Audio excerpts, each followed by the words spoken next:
our cereal is being banned so it can stop killing other people, yeah, we happily do it. But when you go study the food that built America and you go back to Kellogg's, it's funny because Kellogg started off as a product for people for mental health, right? Now, the inventor of it, he didn't know that he had a facility to where he was, helping people into better mental states. He had this whole wellness facility, and he created granola, right? So he had these granola bars that people was eating in these bowls every day, but they was eating it basically dry, right? Or sometimes like a little water, I believe. Now, his brother was the one who had this idea, and his brother was like, man, wait a minute. I think we can sell this. And he was like, bro, chill, I ain't selling nothing. This for the people, this for the health. You know how you get the little conscious brothers, but at the same time, he didn't want his brother, he didn't believe in his brother at all. So his brother came up with the idea and was like, man, hearing that dumb shit. So anyway, fast forward, he decided to go steal the recipe. And in his stealing the recipe and trying to come up with a new one, they were trying to cook something and they accidentally had to like air fry it or dry it for somehow, and they ended up making it flaky. So it was an accident when they came up with the process. He picked it up, he tried it, and he was like, oh, this shit good actually. You know what I'm saying? Then he decided to go ahead and box it up.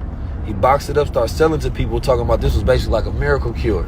Because they used to be able to sell food as anything back in those days.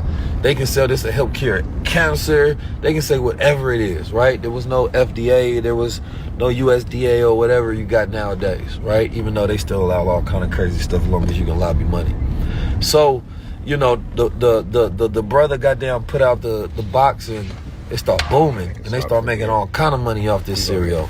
But yeah, so, over time, of course, they started adding sugar and they started having all these different things so they can keep up profits. Okay. So if you think about it in that manner, to where it's like most of the foods that we eat are so the companies can keep up profits, so they're going to continue to put things in there so that people continue to buy them. It has nothing to do with satisfying your hunger. It has nothing to do with nutritional value. Yet every single day people go and buy it. Most of the things that we spend money on make no sense whatsoever. So the question becomes, is society smart or is society dumb? You know what I'm saying?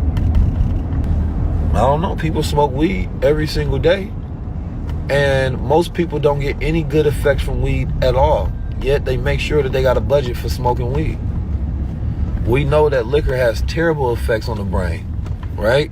Yet bars every single night are filled with somebody in there. We don't care if there's chemicals. We don't care if it's natural, nothing. Society is dumb. How many decisions you make based on your intelligence versus how many decisions you make based on emotions and habits. It's a completely different life.